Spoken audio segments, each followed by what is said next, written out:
بسم اللہ الرحمن الرحیم نحمدہ ونصلی علی رسولہ الکریم. آج مجھے جیسے کل جانا تھا نا بیان کے لیے، تو آج بھی جانا ہے. کل تو پھر مزید لیٹ ہو گیا تھا، آج مجھے لیٹ نہیں ہونا ہے. تو آج میں آدھا گھنٹہ بیان کروں گا، اس کے بعد مجھے نکلنا ہے. تیسرا بیان ہے آج میرا. یہ میں شو مارنے کے لیے نہیں کہہ رہا. یہ لوگ جو مولویوں کو صبح شام تانے دیتے رہتے ہیں نا، مولوی ایسے، مولوی ویسے، مولوی ویسے. یونیورسٹی میں کوئی پروفیسر فری میں ایک لیکچر دے کے دکھائے، فری پھوکٹ میں، ان کے گھنٹوں کے پیسے ہوتے ہیں. اور ہم روزہ رکھ کے بیان بھی کر رہے ہیں، پھر تراویح بھی پڑھا رہے ہیں، پھر اس کے بعد بیان کر رہے ہیں، پھر اس کے بعد بیان کے لیے جا رہے ہیں. 5 روپے بھی الحمدللہ کوئی ہماری نہیں لیتے کسی سے. تو یہ میں اپنی تعریف نہیں کر رہا، یہ میں بتا رہا ہوں مولوی کس قدر محنت کر رہے ہوتے ہیں. یہ صرف اللہ کے لیے ہے. اگر اللہ نہ ہو نا بیچ میں ٹھیک ہے نا، ثواب نہ ملتا ہو ان چیزوں پہ، اللہ راضی نہ ہوتا ہو، تو پھر 5 منٹ بھی بٹھا کے دکھا دو آپ ہمیں، پھر ہم بائک لیں گے اور ویلیاں لگائیں گے اس کے ساحل پہ جا کے. وہ سی وی یو پاگل تھوڑی ہم بیٹھے ہوئے ہیں یہاں صبح شام آپ کو درس دے رہے ہیں. گلا بیٹھا ہوا تھا آج میرا تراویح میں، کیونکہ عصر کے بعد بیان ہوا. وہ چیخ چیخ کے ہی ہوتا ہے بیان. تو پھر ابھی ہے، پھر اس کے بعد دوبارہ جانا ہے. میں نے اپنے استاد سے ایک دن کہا کہ میں اتنے سارے بیانات میرے ہو رہے ہیں، میرا جو ہے نا موڈ نہیں ہوتا بیان کرنے کا. انہوں نے کہا کہ اس پہ اللہ کا شکر ادا کرو کہ اللہ نے نہ چاہتے ہوئے بھی دین کے کام پہ لگا دیا ہے. پھر انہوں نے بتایا کہ ہم جو دعا مانگتے ہیں نا، خذ بناصیتی الی البر والتقوی، اے اللہ میری پیشانی کے بالوں سے پکڑ کے مجھے نیکی کے راستے پہ چلا دے. تو انہوں نے کہا اگر اللہ نے آپ کو اسی پیکج میں ڈال دیا ہے نا، تو دل نہ بھی چاہے، یہ اللہ نے چلا دیا ہے، تو یہ اللہ کا شکر ادا کرنا چاہیے کہ اللہ تعالیٰ آپ کو سے دین کے کام پہ چلا دے اللہ زبردستی. تو ہم تو نالائق لوگ ہیں، لیکن اللہ نے کچھ سیٹ اپ ایسا بنا دیا ہے کہ اب اس ہال سے میں جکڑ گئے ہیں. سمجھتے ہیں کہ نہیں سمجھتے؟ تو یہ بھی اللہ کی نعمت ہے کہ تم چاہو نہ چاہو تمہارا باپ بھی کام کرے گا، ٹھیک ہے نا. اور شادی والے بیان پہ تو میں آٹو پہ ہو گیا ہوں آج کل. شادیوں والا کام جو اللہ مجھ سے لے رہا ہے نا، وہ آٹو پہ ہو گیا ہوں میں. اب وہ خود بخود تذکرہ جو آٹو مشین ہوتی ہے نا، وہ خود ہی پہلے ادھر گھومتی ہے، پھر چھوڑو بھی کیا، پھر بیان سارا رہ جائے گا. اچھا بھائی، آج ہم نے پڑھی ہے، اللہ تعالیٰ کام لے لے بس اخلاص کے ساتھ، ڈر بھی لگتا ہے ایسی باتیں کرتے ہوئے. اچھا میرے بھائی، آج ہم نے پڑھی ہے سورہ مومنون اور سورہ نور 18واں پارہ. تو ٹائم چونکہ کم ہے، میں جلدی ان میں جو موٹے موٹے احکام اللہ نے بیان کیے ہیں وہ میں نمبر وار بیان کر دیتا ہوں. سورہ مومنون جو شروع ہوئی ہے، اللہ نے اہل ایمان کی صفات بیان کی ہیں. سب سے پہلی صفت الذین هم فی صلاتہم خاشعون، ایمان والے لوگ نماز ٹرخاتے نہیں ہیں بلکہ خشوع اور خضوع سے پڑھتے ہیں. آج سے عزم کرو نماز کو ٹرخانا نہیں ہے، نماز دھیان لگا کے پڑھنی ہے. خوب سمجھ لو، نماز میں دھیان لگانے کی کوشش کرنا تو ضروری ہے، دھیان کا لگنا فرض نہیں ہے. کیونکہ وہمی لوگ پھر ٹینشن میں آتے ہیں، ابے دماغ ہی نہیں لگ رہا، دماغ ادھر ادھر گھوم رہا ہے، یار یہ کیا. ابے چھوڑو، تمہارے ذمے جو اللہ نے کام لگایا تم وہ کرو، لگانے کی کوشش کرو. لگ جائے ٹھیک ہے، نہیں لگے تو اللہ کیا کرے گا؟ قبول کر لے گا. زیادہ ٹینشن نہیں لو. سمجھتے ہو کہ نہیں سمجھتے؟ تو اپنا کام ہے، غلاموں کی طرح جو کام لگایا نا وہ کرو کام. ایک صاحب مجھے کہنے لگے میرا مزہ ہی نہیں آ رہا نماز میں، مزہ ہی نہیں آ رہا. میں نے کہا اچھا تم مجھے بتاؤ، تمہارا باس تمہیں کوئی کام کہتا ہے کہ یہ چیک جا کے نا بینک سے کیش کرا کے لے آ، آپ کہتے ہو یار مزہ ہی نہیں آ رہا. بھائی ویڈیو نہیں بنائے، لکھا ہوا ہے نا. آپ کہتے ہو یار مزہ ہی نہیں آ رہا. میں گیا، وہ فیلنگ ہی نہیں ہو رہی کہ باس کی خدمت کر رہا ہوں، وہ ثواب مل رہا ہے یا پیسے ملیں گے تنخواہ، وہ فیلنگز ہی پیدا نہیں ہو رہی. اب آپ گئے اور چیک کے بغیر واپس آ گئے. سر وہ اصل میں ایکچولی جو موٹیویشن چاہیے نا جو کام کرنے کے لیے، وہ موٹیویشن نہیں مل رہی. وہ ایک تھپڑ لگائے گا کھینچ کے آپ کو، بولے گا تیرے کو جو کام دیا تھا وہ تو نے کیا کہ نہیں کیا، فیلنگ ویلنگ گئی تیل لینے. تو اسی طرح اللہ نے جو ہمارے ذمے کام لگایا ہے نا، وہ کام لگائے نماز پڑھو اور دل لگانے کی کوشش کرو. بس لگے نہ لگے یہ ہمارا مسئلہ نہیں ہے. کیونکہ لوگ چھوڑ دیتے ہیں، یار نماز میں کیا فائدہ، دل ہی نہیں لگ رہا، دماغ ادھر ادھر بٹتا ہے، تو یار ایسی نماز کا کیا فائدہ. ابے تیرے ذمے خدا نے نماز لگائی ہے، تجھے پڑھنا پڑے گی، اور نماز پڑھ، سلام پھیر، پتلی گلی سے نکل. تو فرض پورا کرنا ہے ہم نے ہر صورت میں. ان چکروں میں نہ پڑا کرو کہ دل لگ رہا ہے کہ نہیں لگ رہا. سمجھتے ہو؟ تو اللہ نے فرمایا جو خشوع پیدا کرتے ہیں وہ لوگ جو ہم عن اللغو معرضون. دوسری صفت ایمان والوں کی لغویات سے بچتے ہیں, فضول کاموں سے بولو بچتے ہیں. فضول کام اسے کہتے ہیں جس کا نہ دنیا میں کوئی فائدہ ہو اور نہ آخرت میں کوئی فائدہ. پب جی کھیل رہے ہیں آپ, نہ دنیا میں فائدہ نہ آخرت میں فائدہ. فٹ بال کھیل رہے ہیں, فائدہ ہے, آپ کی صحت کیا ہوگی, اچھی ہوگی. اسٹیمنا فٹ بال سے ایسا بنتا ہے کہ آدمی خود فٹ بال بن جاتا ہے تھوڑے دنوں میں. ادھر جا رہا ہے ادھر جا رہا ہے ادھر جا رہا ہے, ایسے ہو جاتا ہے. بشرطے کہ کپڑے پورے پہنے ہوئے ہوں, 2-3 اسٹیکر نہ چپکائے ہوئے ہوں باڈی پہ, ٹھیک ہے نا, پراپر ڈریس میں. فٹ بال ایک ایسی چیز ہے آخرت کا ہو, اگر نیت اچھی ہوگی تو آخرت کا بھی فائدہ ہوگا کہ میں صحت بنا رہا ہوں تاکہ میں اللہ کی عبادت کر سکوں, لوگوں کے کام آ سکوں, تو آخرت کو بھی فائدہ. نیت نہیں ہے تو کم از کم دنیا کو تو فائدہ ہوگا نا, آپ کی دنیا سنورے گی. اب یہ جو رمضان میں راتوں کو لڑکے کرکٹ کھیل رہے ہیں, میرا ایک بیان بڑا چل رہا ہے, اس سے لڑکوں کو بڑی موٹیویشن ملی ہے کہ اور کھیلو رات میں. وہ بیان میں نے اس پہ نہیں کیا کہ اب اس پہ کلپ بنانا لازمی کہ پوری بات بتانا. وہ بیان میں نے اس پہ نہیں کیا ہے کہ کھیلو, بلکہ میں نے ایک تھوڑی سی تعریف کی ہے. چلو یار پب جی سے کیا ہے, اچھا ہے, چلو دن سو کے گزار لیتے ہیں, روزہ تو رکھ لیتے ہیں نا, تو some thing is better than nothing. لیکن اصل جو کام ہے نا میرے بھائی رمضان میں, وہ کام ہے کوشش کریں رات کو تھوڑا سا وقت نکال کے تہجد پڑھ لیں اور اللہ سے دعائیں مانگ لیں. کرکٹ پورے سال کھیلا جا سکتا ہے. یہ جو چانس اللہ نے جو پیکج رمضان میں چل رہا ہے نا, تہجد, تراویح اور دعاؤں کا, یہ والا پیکج بعد میں نہیں ملے گا. تہجد تو پڑھ سکتے ہیں بعد میں بھی, وہ فضیلت نہیں ہوگی جو رمضان میں ہوتی ہے. دعائیں بعد میں بھی قبول ہوتی ہیں, وہ اس طرح نہیں جیسی رمضان میں قبول ہوتی ہیں. تو اس لیے جو نوجوان لڑکے ساری رات کرکٹ کھیل رہے ہیں, بھائی کھیل لیں لیکن تھوڑا سا ٹائم اللہ کے لیے بھی بولو نکال لیں. دوسری بات یہ کہ کوئی بھی کھیل اس طرح سے کھیلنا کہ اہل محلہ کو تکلیف ہو, تکلیف دینا تو کسی صورت میں جائز نہیں. بعض اہل محلہ کی طرف سے شکایتیں آئی ہیں, کراچی میں دور دور سے لوگوں کے میسج آئے کہ آپ نے کرکٹ کھیلنے کے اور فضائل رمضان میں بیان کر دیے, ہمارا ناک میں دم کر کے رکھا ہوئے لڑکوں نے, ہمیں سونے نہیں دیتے, ہم جب سوتے ہیں تو وہ چیخو پکار کی آواز, ہماری نیند غائب.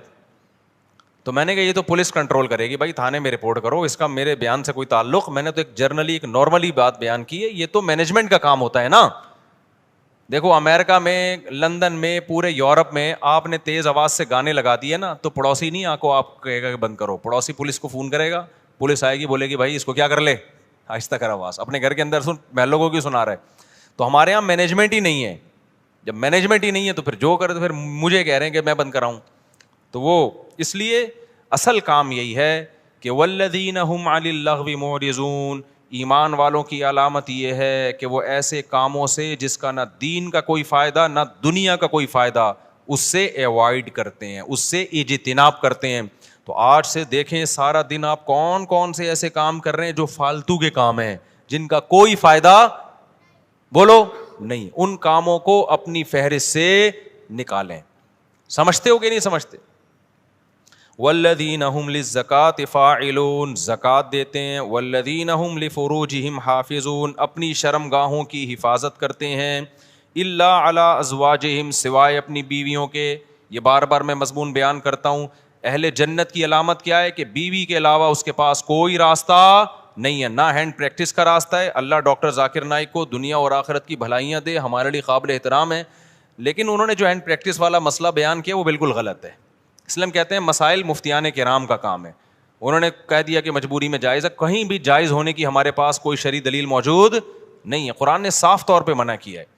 ڈاکٹر لوگ عام طور پر اس کو پروموٹ کر رہے ہوتے ہیں. ڈاکٹر ذاکر نائک بھی چونکہ میڈیکل سائنس کے ڈاکٹر ہیں نا, تو ڈاکٹر لوگ کہتے ہیں یار اسٹریس ختم کرنے کے لیے.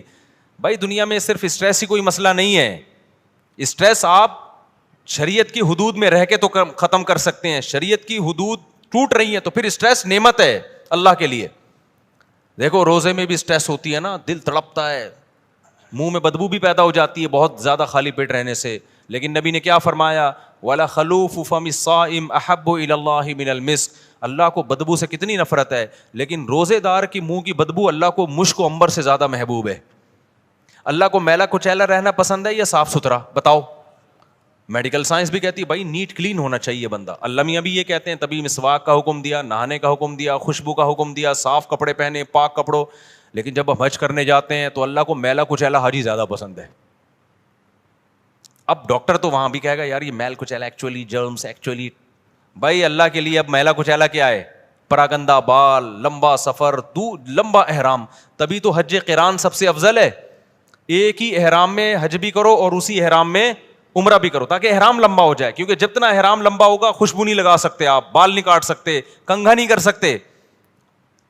تو دیکھو لو جو لمبے حج کرتے ہیں نا, احرام یہیں سے باندھ کے جاتے ہیں, تھوڑے دنوں میں ایسا لگ رہا ہوتا ہے مریخ سے آئے ہوئے ہیں یہ, کہیں پتہ نہیں کہاں سے آئے بندہ. تو اللہ کو یہی پسند ہے, حاجی ایسے ہی پسند ہے. نہانے کی اجازت ہے حج میں, صابن نہیں لگاؤ, خوشبو نہیں لگا سکتے. تو بس اللہ کا ایک نظام ہے, نارمل روٹین سے اللہ نے حاجی کو کیا کر دیا, ہٹا دیا اللہ تعالیٰ نے. اسلام میں بال رکھنے کا حکم ہے, کیونکہ حدیث میں آتا ہے اللہ جمیل ہے, جمال کو پسند کرتا ہے. تو بالوں میں کیا ہے؟ جمال. یہی وجہ ہمارے نبی بال رکھتے تھے, بڑے بال تھے آپ صلی اللہ علیہ وسلم کے. لیکن حج میں کیا ہے؟ بولو, بال کٹا دو. اچھا مجھے لوگ کہہ رہے ہیں آپ کے کیوں ہیں, اب تو عمرہ کیا آپ نے. ایک صاحب کہنے لگے اس میں تو 6 عمرے اور ہو سکتے ہیں, اتنے بڑے بال ہیں. تو بھائی میں نے کہا قصر بھی تو ہے نا, ہم نے ٹرین کئی دفعہ کرا لی, اب کیا ہے, قصر بھی سنت ہے, وہ بھی ٹھیک ہے. تو بہرحال بڑے بالوں میں زینت ہے, لیکن حج میں کیا ہوتا ہے؟ دہشت گردی کا جڑ سے خاتمہ. تو بس وہ اللہ کا حکم ہے کہ یار میرے حکم کو فالو کرتے ہو کہ نہیں کرتے. تو اسی طرح آپ کو جتنی مرضی ٹینشن ہو, اس ٹینشن کو ختم کرنے کے لیے ہینڈ پریکٹس کی آپ کو اجازت بولو نہیں ہے. اس کا ختم کرنے کا ایک ہی طریقہ ہے, نکاح کر لو جا کے. مجبور ہو کے کرو گے, کسی کا بھلا تو ہو جائے گا نا, کسی کی بچی کا, کسی عورت کو ٹھکانہ تو مل جائے گا نا. تو اس لیے ڈاکٹر ذاکر نائک بہت قابل احترام, اللہ بہت دین کا کام لے رہا ہے, مگر یہ مسئلہ بالکل صحیح نہیں بیان کیا. ایک تو 3 طلاق کا مسئلہ بھی انہوں نے غلط بیان کیا, وہ بعد میں اب ان کی رائے ویسی رہی بھی نہیں ہے, اس میں لچک پیدا ہو گئی ہے. تو لوگوں نے بہت دفعہ ایسا کیا, 3 طلاقیں دے کے جی ڈاکٹر ذاکر نائک کا کلپ آیا تو بیویوں کو رکھ لیا. میں نے بار بار بتایا یہ حرام ہے. 3 طلاق قرآن نے بیان کیا, حدیث نے بیان کیا, صحابہ کا اجماع ہے, 3 ہوتی ہیں, بیوی حلال نہیں ہوگی. خدا کے غضب کو مت دعوت دو. ڈاکٹر ذاکر نائک قابل احترام ہے, لیکن ابو حنیفہ سے زیادہ علم نہیں ہے ان کے پاس, امام شافعی سے زیادہ علم نہیں ہے, امام مالک سے زیادہ علم نہیں ہے, احمد بن حنبل سے زیادہ علم نہیں ہے. ڈاکٹر ذاکر نائک بخاری کے حوالے دے رہے ہیں اور احمد بن حنبل بخاری کے استاذ ہیں. سمجھ میں آ رہی ہے بات کہ نہیں آ رہی؟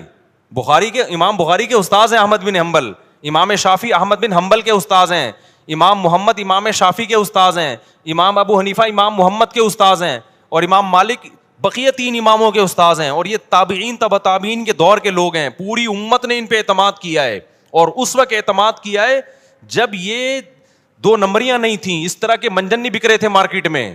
نیک لوگ تھے, پرہیزگار لوگ تھے, وہ خود صاحب علم تھے. اس وقت جن لوگوں پر اعتماد کیا گیا نا, تو مسائل میں وہ لوگ زیادہ قابل اعتماد ہیں. آج کے اسکالرز کی ہر بات نہیں لی جائے گی. سمجھتے ہو کہ نہیں سمجھتے ہو؟ تو اچھا میرے بھائی ہم چلتے ہیں آگے. اچھا ڈاکٹر ذاکر نائک بیچارے انہیں وہ مسائل بتانا بھی چھوڑ دیں, لیکن پبلک نے ان کو چھوڑا نہیں. جب بھی کوئی جاتا ہے حضرت آپ مسائل نہ بتایا کریں, وہ کہتے ہیں بھائی میں نہیں بتاتا یار. وہ ایک دفعہ شکایت کر رہے تھے کہ جو آتا ہے نا ایک ہی بات لے کے آتا ہے. تو اس لیے کہیں میرا پیغام جا رہا ہے نا لوگوں تک, کوئی ڈاکٹر صاحب سے ملنے کے لیے جائے نا تو کائنڈلی یہ والی بات ان سے نہ کرے.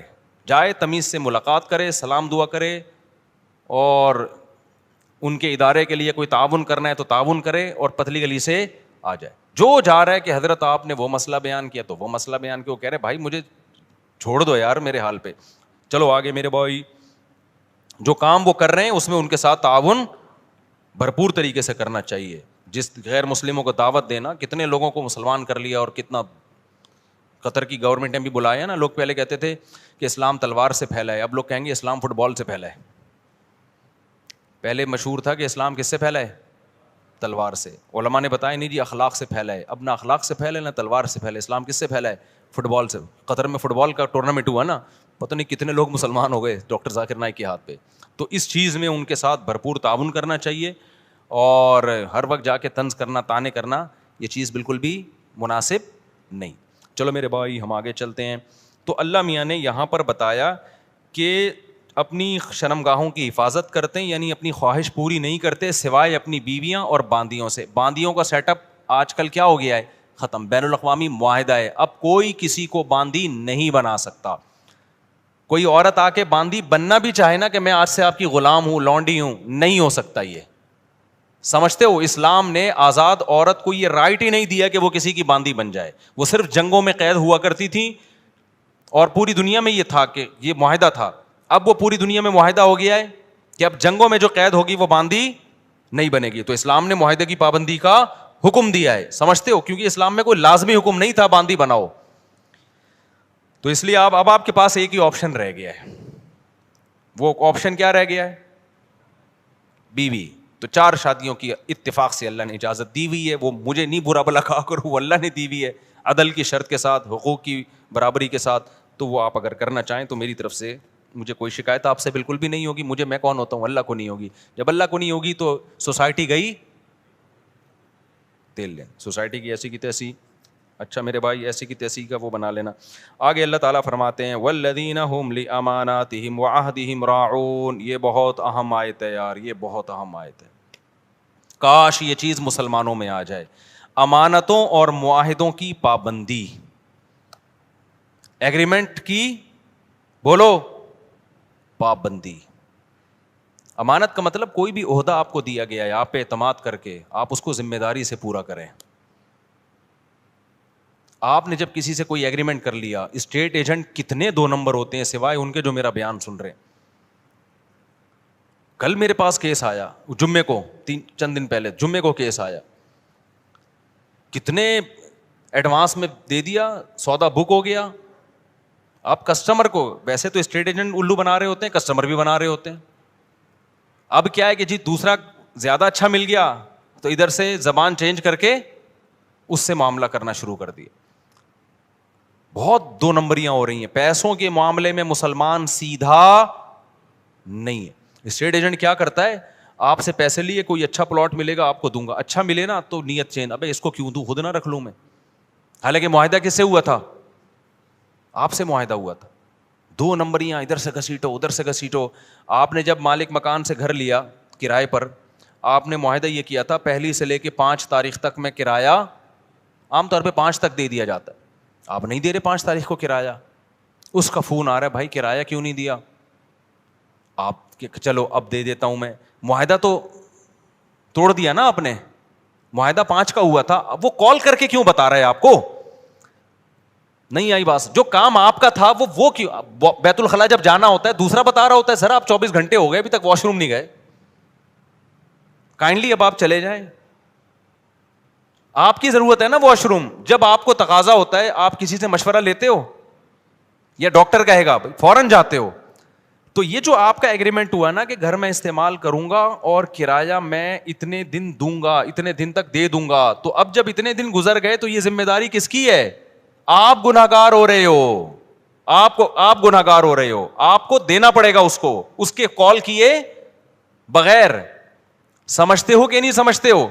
آپ کسی اسکول میں ٹیچر ہو, آپ کا ایگریمنٹ ہوا تھا کہ آپ بچوں کو پڑھاؤ گے اور تنخواہ لو گے, آپ پڑھا رہے نہیں ہو, تنخواہ پوری لے رہے ہو. یہ معاہدے کی خلاف ورزی ہے یا نہیں ہے؟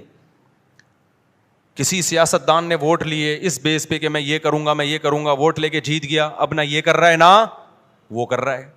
پوری قوم اس میں مبتلا ہے, کوئی بھی مستثنا نہیں ہے. تو یہ بہت بڑا المیہ ہے, بہت بڑا المیہ ہے. تو معاہدوں کی پاسداری کرنی پڑے گی آپ کو, مذہب کا حکم ہے. والذین هم علی صلواتہم یحافظون, اور وہ لوگ اپنی نمازوں کی حفاظت کرتے ہیں. نماز کو اللہ نے 2 دفعہ ذکر کیا. پہلے کہا خشوع و خضوع سے پڑھتے ہیں, اب کہا کیا کرتے ہیں؟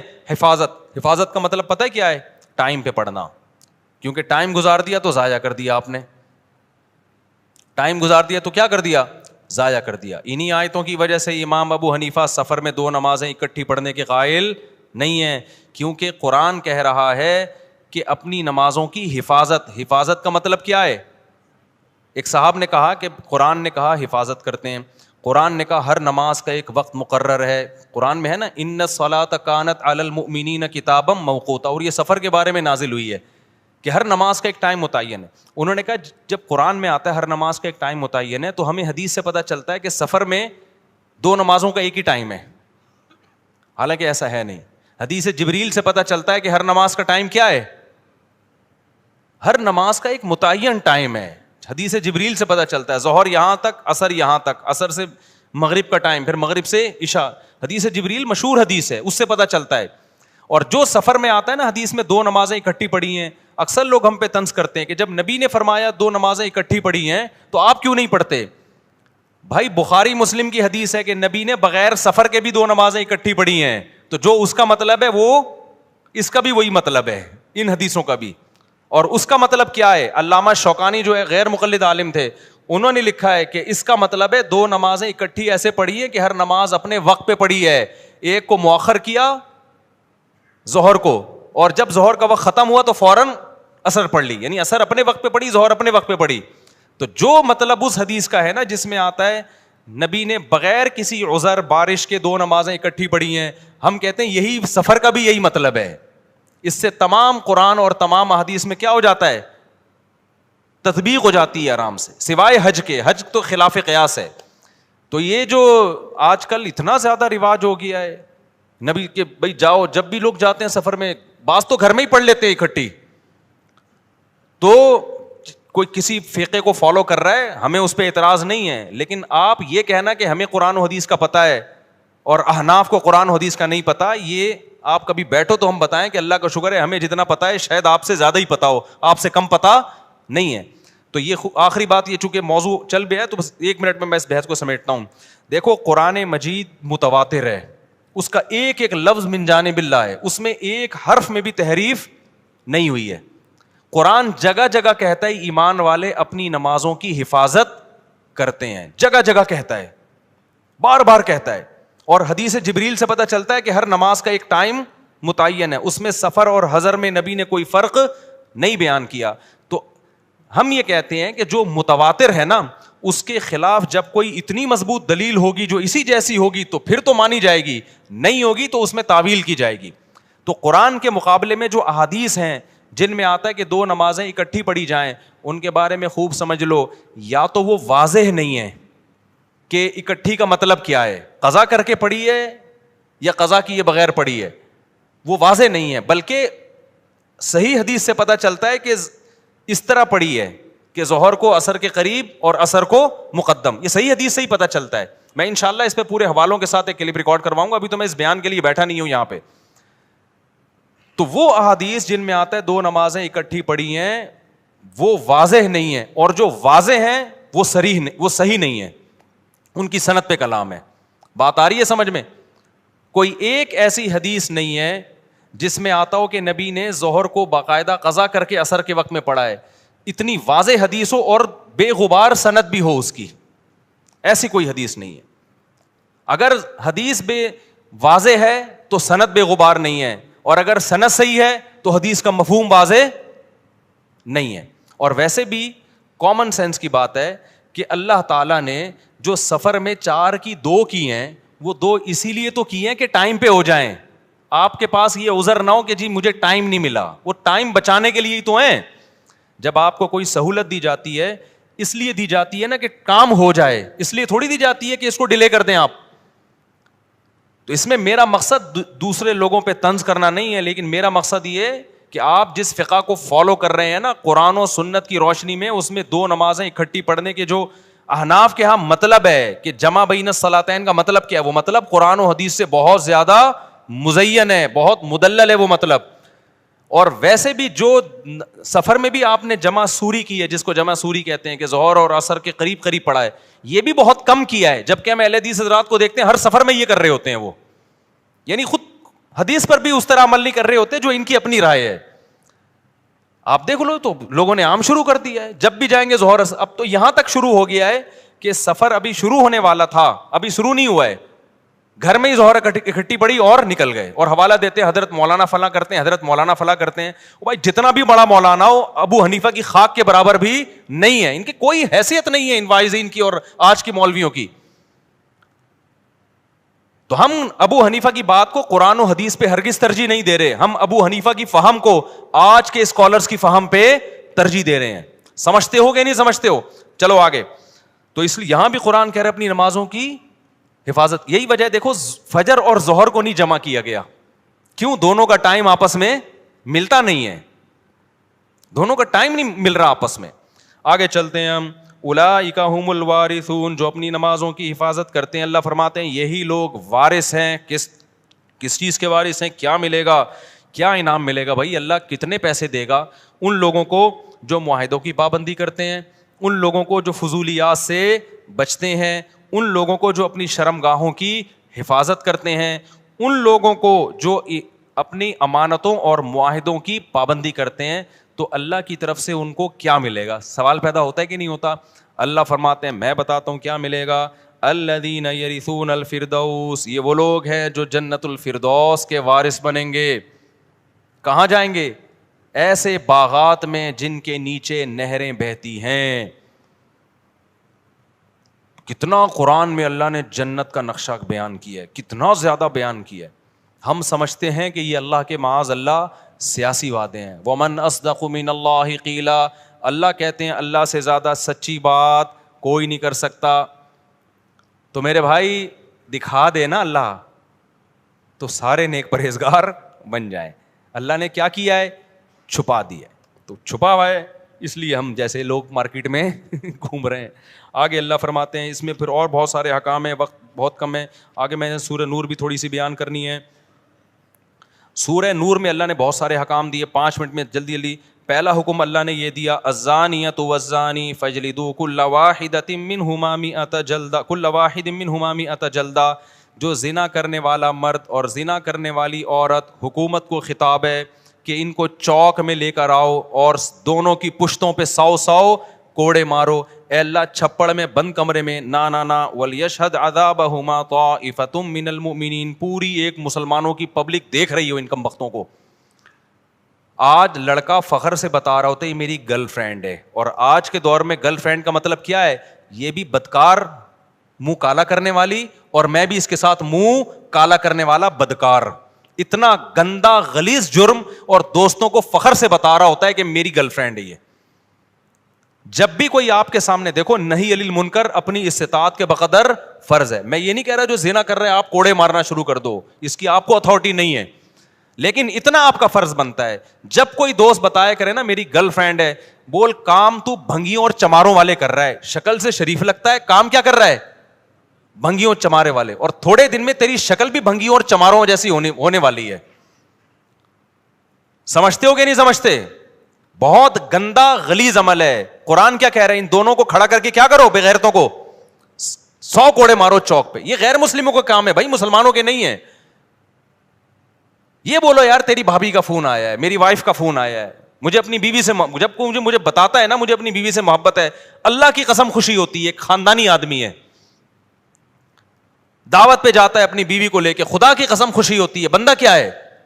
خاندانی ہے, عزت دار آدمی یہی کرتا ہے نا. تو یہ گرل فرینڈ بوائے فرینڈ بھنگی اور چماروں کے کام ہیں. اللہ کو اتنا غضب ہے. اور یہ تو اللہ نے غیر شادی شدہ کے بارے میں کہا. شادی شدہ کے بارے میں حدیث متواتر ہے کہ ان کو تو زمین میں گاڑ کے کیا کیا ہے نبی نے؟ پتھر مارے. حالانکہ نبی سے زیادہ رحم دل کوئی بھی نہیں ہے. اتنا غضب, اللہ کا حکم. نبی بھی رحم دل ہیں, نبی تو نہیں چاہتے تھے اس طرح کریں, لیکن حکم کس کا ہے بھئی؟ اللہ کا. اب میرے پاس آپشن نہیں ہے. زمین میں گاڑ کے پتھر مارے گئے, پتھروں سے زندہ. ایسا نہیں ہوتا کہ زانی مرد اور زانی عورت کو بے ہوشی کا انجیکشن لگا کے رجم کیا جائے گا. نا. جو شادی شدہ یہ زنا کر رہا ہے اس کو تو اس طرح سے مارنے کا حکم ہے. اتنا غلیظ, اتنا پلید عمل ہے یہ اسلام کی نظر میں. تو جو غیر مسلم کر رہے ہیں, انگریز کر رہے ہیں, وہ نہیں مانتے آخرت کو, ان کو کرنے دو.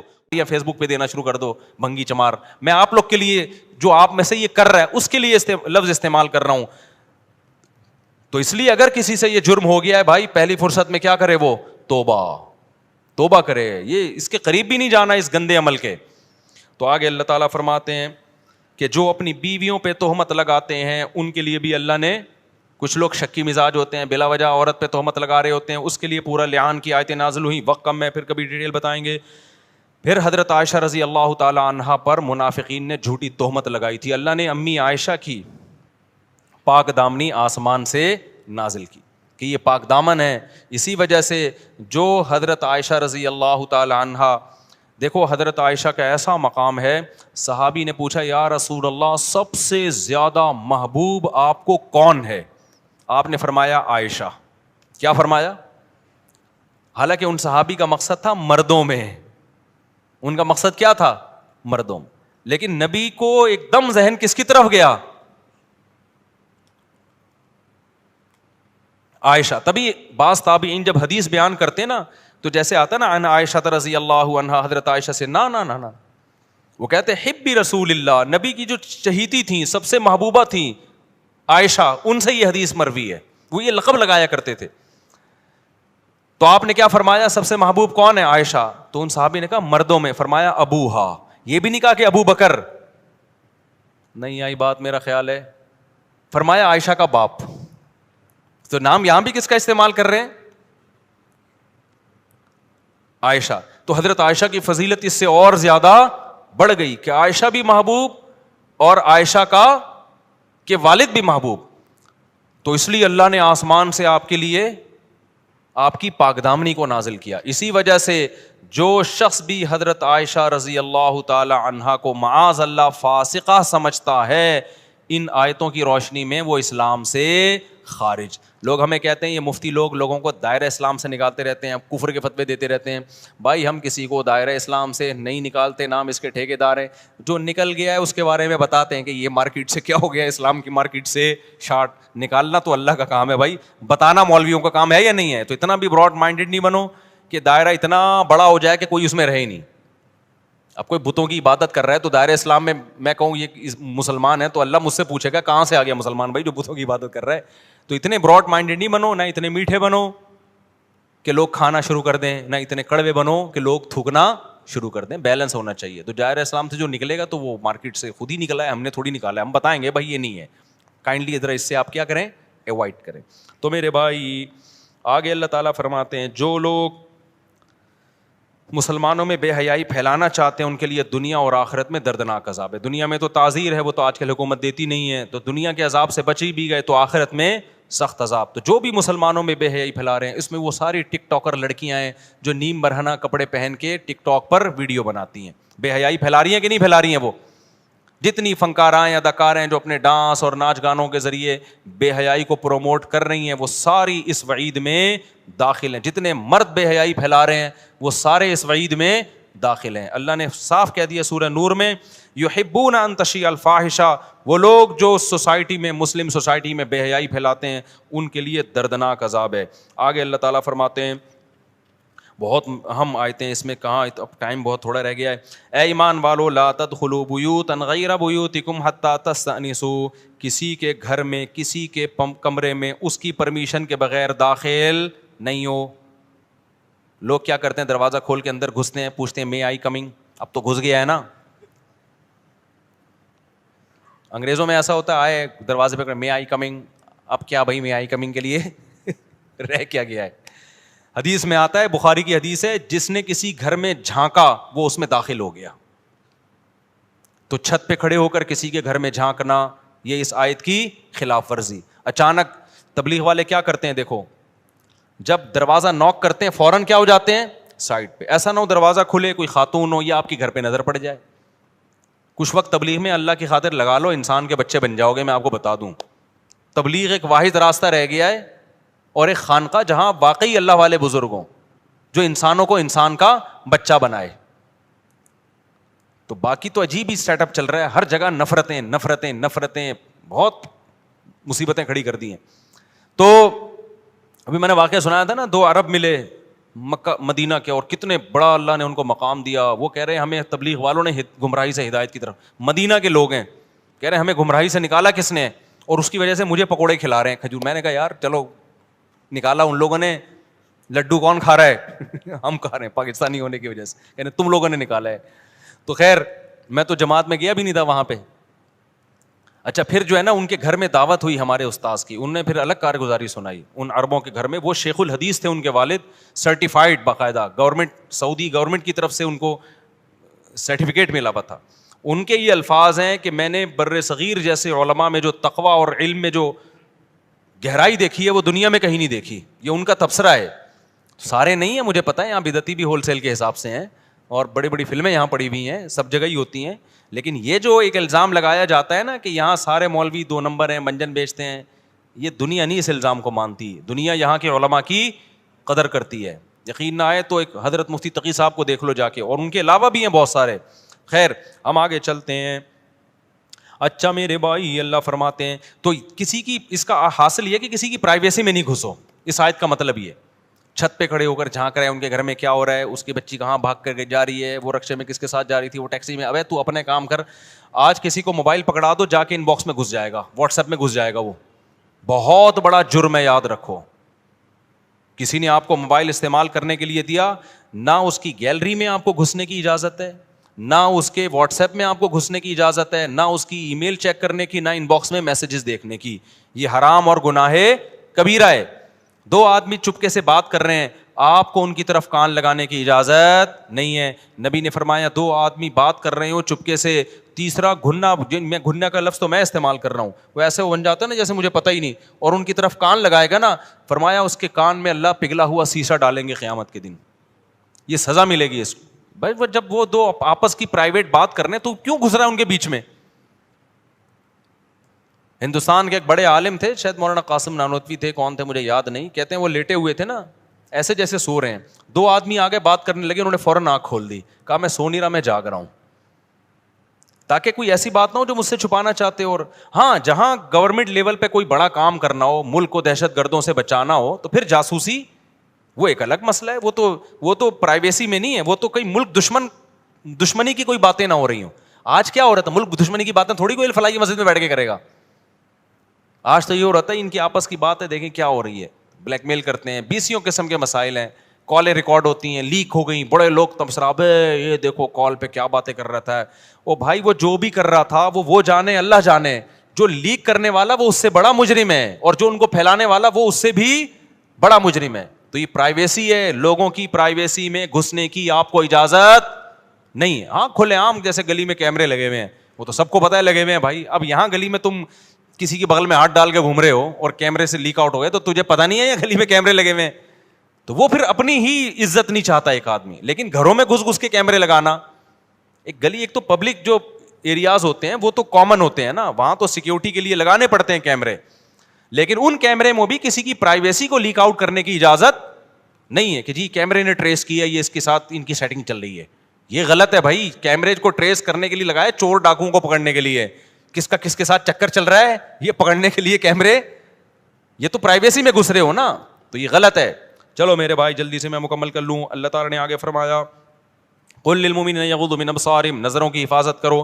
بعض لوگ گلی میں بیٹھے ہوں گے, کوئی انٹی اس گلی کے نکڑ سے آئے گی نا, وہاں سے دیکھتے دیکھتے جب تک گلی سے باہر نکل جاتی ان کی نظریں نہیں جھکتی ہیں, اور اپنے گھر میں آئیں گے نظریں جھکا کے, بیگم صاحبہ کو دیکھ ہی نہیں رہے, ٹھیک ہے, منہ ادھر کر کے سو رہے ہیں.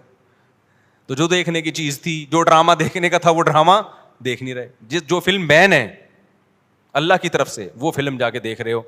تو گورنمنٹ کیا کرتی ہے آپ کو پتہ ہے نا, وہ بھی جرمانے کرتی ہے, تو اللہ کا جرمانہ زیادہ ہوگا. اس لیے اللہ نے عورتوں کو بھی کہا یغضضن من ابصارہن, عورتوں کو بھی حکم دیا اپنی نگاہوں کی حفاظت. آج کل ویڈیو پہ بہت مرد آ رہے ہیں, اسکالرز بھی آ رہے ہیں, کسی خاتون کے دل میں کسی اسکالرز کے بارے میں اگر فیلنگس پیدا ہو رہی ہیں, بعض دفعہ اسکالر کو سنا جا رہا ہے دین کی بات سننے کے لیے, ٹھیک ہے بھائی, لیکن بعض دفعہ معاملے کیا ہو جاتے ہیں, کسی اور طرف نکلنا شروع ہو جاتے ہیں. اب اللہ کو حاضر ناظر جان کے, جس عورت کے دل میں فیلنگ ٹائپ کی چیزیں آنا شروع ہو گئیں, بھاگ کے شادی کرنے کے خیالات آ رہے ہیں اسکالر سے, تو اس عورت کے لیے اب اس کی طرف دیکھنا جائز. کتنے ایسے واقعات ہیں, کسی خاتون نے بتایا کہ مجھے وہ اسکالر اچھا لگتا ہے, میں پاگل ہو گئی ہوں, رات کو اسی کے خیالات آ رہے ہیں, میں گھر سے بھاگنے کی. میں اس سے کہتا ہوں بھائی آپ اس کو بلاک کر دو. آپ سنو ڈاکٹر اسرار احمد کو, وہ بیچارے دنیا سے چلے گئے, اب بھاگ کے قبر میں تو جانے سے رہی نا. جو دنیا سے چلے گئے ہیں ان کو سنو, اب جو زندہ ہیں ان کو, مولانا طارق جمیل صاحب کو سنو آپ, ان کے پاس تو بھاگ کے بھی گئی, وہ تھپڑ لگا کے بہن بنا کے بھیج دیں گے واپس. سمجھ میں آ رہی ہے بات؟ تو یہ جو ہے نا یہ فیلنگ ٹیلنگ, اپنے آپ کو سب سے پہلے کیا کرنا ہے. ہاں ہر ایک میں یہ فیلنگ نہیں ہوتی ہیں, تو نہیں ہو رہی تو آپ سن سکتے ہو. تو غض بصر کا حکم اللہ نے فتنے سے بچنے کے لیے دیا. جہاں ذرہ برابر فتنے کا اندیشہ ہوگا وہاں نظر جھکانا فرض ہوگا. سمجھتے ہو کہ نہیں سمجھتے؟ مرد کے لیے بھی اور عورت کے لیے بھی. اچھا میرے بھائی آگے اللہ نے فرمایا عورت کو پردے کا حکم دیا. کن کن سے پردہ کر سکتی ہے, کن کن سے پردہ یعنی بے پردہ ہو کے بھی آ سکتی ہے. تو اللہ نے پورے رشتہ داروں کی فہرست بیان کی ہے اس کہ یہ مرد ہیں, ان میں دیور کا تذکرہ نہیں ہے, دیور نامحرم میں داخل ہے.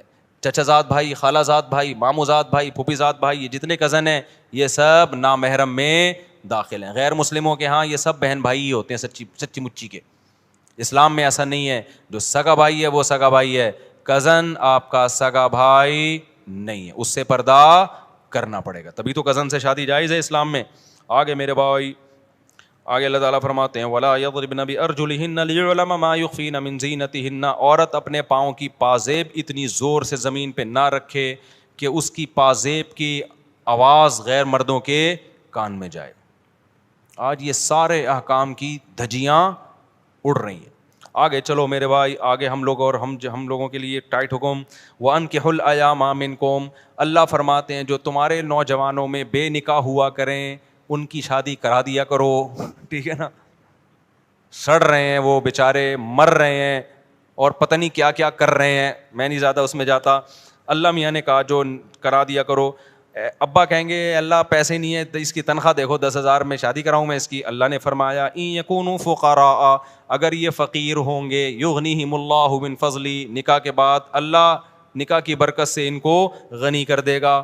خرچوں کو کیلکولیٹر کو لے کے مت دیکھو, سمجھتے ہو بہو جب گھر میں آئے گی 2 روٹی زیادہ پک جائے گی, اللہ 2 روٹی کا انتظام کر دے گا, لیکن ابا کی سمجھ میں قیامت تک یہ باتیں نہیں آئیں گی. اس لیے ہم کہتے ہیں کر کے بتا دو ابا کو ہو گئی ہے. واللہ واسع علیم, اے اللہ جب 2 روٹی مہنگی ہو گئی ہے, آٹا مہنگا ہو گیا ہے اور پھر 2 روٹی نہیں ہوتی, لبرل لوگ کہتے ہیں ایکچولی پھر بہو کے صرف روٹی تھوڑی ہے, ایکچولی پھر آگے ڈلیوری کا خرچہ, پھر آگے پریگنینسی میں الٹرا ساؤنڈ اور ایکس رے اور ٹوپی ڈرامے, اور بچہ جب پیدا ہوگا تو اس کی کٹنگ کا خرچہ, اور اس کے علاوہ پھر ایکچولی اس کی ویکسینیشن ہوتی ہے, ایکچولی وہ پھر جو ہے نا وہ اس کی کنوینس کا خرچہ, پھر سٹی اور بیکن ہاؤس اسکول میں پڑھنے کی 25-30 لاکھ روپے کا خرچہ, پھر وہ جب اسٹیبل ہو کے پھر اس کو آگے اعلیٰ تعلیم کے لیے امریکہ بھیجنے کا خرچہ, پھر جب امریکہ سے واپس آئے گا تو پھر اس کو ریسیو کرنے کا خرچہ, پھر وہ جب بڈھا ہو کے 40 سال میں ہو جائے گا تو پھر اس کے شادی کے خرچے کی ضرورت, وہ پھر میرا بیان بیچ میں داخل ہو گیا. اب تکلف کی بالکل ضرورت بولو نا نہیں, یہ بیچ میں نے اپنی ایڈیٹنگ کی ہے. ٹھیک ہے, وہ جو میں بیان ایکچولی والے چل رہا تھا وہ میں بیچ میں کیا کر رہا ہوں, پاز کر رہا ہوں کہ اب رہنے دو. اب کیا ہے, اب اس کو بولو بھائی تو اچھا سائنٹسٹ بن گیا, اچھا ڈاکٹر بن گیا, خرچہ بہت ہو گیا تیرے اوپر, اب تھوڑے سے زندگی کے دن رہ گئے ہیں, اب تکلف کی ضرورت کیا خیال ہے نہیں. تو اللہ میاں نے کہا یہ چھوڑ دو یہ فضول باتیں, جیسے ہی بالغ ہوتا ہے 2 دانت کا ہوتا ہے نکاح کراؤ اس کا, غریب ہوگا اللہ پہ توکل کرو, اللہ کھلائے گا. اے اللہ کیسے کھلائے گا تو, آگے اللہ نے فرما دیا واللہ واسع علیم, اللہ وسعت والا ہے, اللہ کا ظرف چھوٹا نہیں ہے, اللہ کے دونوں ہاتھ کھلے ہوئے ہیں. یہودی کافر کی یہ سمجھ میں باتیں نہیں آئیں گی کیونکہ وہ تو کیلکولیٹر پہ یقین کرتا ہے, وہ اللہ کو مانتا ہی نہیں ہے. تم اللہ کو مانتے ہو تو بھائی اللہ کرے گا یہ کام یار, تو اللہ دے گا تمہیں. لوگ کہتے ہیں پہلے اللہ دے پھر ہم کریں گے, اللہ کہتے ہیں نہیں, پھر توکل تھوڑی ہوا. کیا خیال ہے بھائی؟ اچھا میرے بھائی آگے اللہ تعالیٰ فرماتے ہیں یغنیہم اللہ من فضلہ ولیستعفف الذین لا یجدون نکاحا, اللہ کہتے ہیں اس کے باوجود بھی تمہارے ابا کی سمجھ میں بات نہیں آ رہی اور تمہارے لیے کوئی رشتہ بھی نہیں دے رہا, تمہاری تنخواہ دیکھ کے لوگ تمہیں دھکے دے کے بھگا رہے ہیں, تو پھر اللہ فرماتے ہیں ولیستعفف الذین لا یجدون نکاحا, جو نکاح کی طاقت ہی نہیں رکھتے وہ عفت اور پاک دامنی سے زندگی گزاریں, وہ یہ نہ کہیں کہ میں معذور ہوں, مجھے چونکہ رشتہ نہیں مل رہا تو اب بھائی اب تو میرے لیے گناہ کیا ہے, حلال ہو گیا, اب میں کسی اور راستے کی طرف جاتا ہوں. وہ یہ نہیں کہیں بلکہ اپنے آپ کو روک کے رکھیں. حتی یغنیہم اللہ من فضلہ, اللہ کا وعدہ ہے اللہ اپنے فضل سے ان کو غنی کر دے گا, ان کے لیے نکاح کا انتظام کر دے گا. ابھی صبر کر کے پاک دامنی کا ثواب حاصل کریں, اور حدیث میں اس کی کا طریقہ بتائے کثرت سے روزے رکھیں. آگے اللہ تعالیٰ فرماتے ہیں اور تبلیغ میں وقت لگائیں. سمجھتے ہو تبلیغ میں بھی وقت لگانا بہت بڑا ذریعہ ہے اپنے آپ کو گناہوں سے روکنے کا. آگے اللہ نے بہت سارے احکامات دیے, تو ایک اور اہم ترین حکم اللہ نے یہ دیا, جلدی سے بس میرا ٹائم پورا ہو گیا, بہت دیر ہو گئی ہے مجھے. والقواعد من النساء اللاتی, یہ جو پردے کے اللہ نے حکام دیے, اللہ نے فرمایا وہ عورتیں جن کی عمر زیادہ ہو گئی ہے, بڑھاپے کے قریب پہنچ گئی ہیں, وہ پردے کے احکام سے مستثنی ہیں. غیر متبرجات بزینہ، بشرطے کہ ان کا مقصد بھی شو مارنا نہ ہو. بھائی وہ چہرہ کھول سکتی ہیں، وہ ہاتھ کھول سکتی ہیں، وہ غیر مردوں کے سامنے آ سکتی ہیں، لیکن ان کی نیت بھی زینت کو ظاہر کرنے کی نہ ہو. بعض بوڑھی عورتیں ہوتی ہیں لیکن ایسا ان کو اپنے بارے میں یہ ہوتا ہی نہیں کہ ہم بوڑھے ہیں. وہ کہتے ہیں آپ کس نے کہہ دیا بھائی، ہم تو بالکل ینگ ہیں، 90 سال ہو گئی. لیکن وہ کیا کہتی ہیں، ہمارے ایک خاتون تھیں اللہ تعالیٰ مغفرت فرمائے، کسی کو پتہ نہیں ہے ان کے بارے میں، اس لیے غیبت نہیں ہے. یہ وقت پورا ہو گیا، مجھے نکلنا ہے، بس یہ واقعہ سنا دوں. خواتین جو ہے نا اپنی عمر چھپاتی ہیں، سوائے ان خواتین کے جو بیان سن رہی ہیں. تو چلو بھائی میرے سامنے عمر چھپا لو، ان کے سامنے عمر چھپا لو، ڈاکٹر کے سامنے تو عمر نہیں چھپانی چاہیے نا، وہ تو میڈیسن اسی حساب سے دے رہا ہے. اب ان کی عمر زیادہ ہو گئی تھی، ڈاکٹر نے پوچھا کتنی عمر ہے، انہوں نے 10 سال کم بتائی. ڈاکٹر نے اسی حساب سے میڈیسن دی اور ان کا انا للہ و انا الیہ راجعون. انہوں نے کہا مر جاؤں گی مگر ایج پہ کوئی کمپرومائز نہیں ہوگا. اب اللہ تعالیٰ ان سے جب حساب لے گا، کسی کو پتہ نہیں ہے کس کی بات ہو رہی ہے. میں نے اتنا بدل کے بتایا کہ ان کے رشتہ داروں کو بھی نہیں پتہ چلے گا. ایسا میں نے کردار کچھ ایسے کر دیتا ہوں نا، لیکن میسج چلا گیا نا. قیامت کے دن جب حساب و کتاب ہوگا نا، حساب ہوگا 70 سال کا، وہ اللہ سے کہیں گی میرا 50 سال کا حساب لیا جائے، 40 سال کا حساب لیا جائے. وجہ اس کی ہے کہ میں 40 سال کے بعد دنیا سے چلی گئی تھی. تو فرشتے کہیں گے یار اس کا ثبوت، تو وہ میڈیسن دکھائیں گی. یہ میڈیسن 40 سال کی خواتین کو بد کھلائی جاتی ہے، 70 سال کی خواتین کو. پھر خواتین مجھ پہ غصہ ہوتی ہیں، کیسی باتیں کر رہے ہیں. یہ محض میں ایک مذاق کر رہا ہوں، مجھے پتہ ہے خواتین عمر نہیں چھپاتی، جتنی ہوتی ہے اس سے 10 سال بڑھا کے بتاتی ہیں. اس کو مذاق ہی سمجھیں. میں پہلے ہی خواتین کے بہت سارے تانے صبح و شام سنتا رہتا ہوں، مزید میرے اندر برداشت نہیں ہے. تو یہ میں مذاق کر رہا تھا، اللہ کی قسم مذاق سمجھیں آپ اس کو. واقعہ تو جو مجھے ملی مستند خبر سے پہنچا ہے، لیکن پھر بھی ہم مذاق فرض کر لیتے ہیں اس کو. اللہ تعالیٰ ہمیں سمجھنے کے عمل کی توفیق دے. مجھے فوراً نکلنا ہے. وما علینا الا البلاغ. بیٹا کل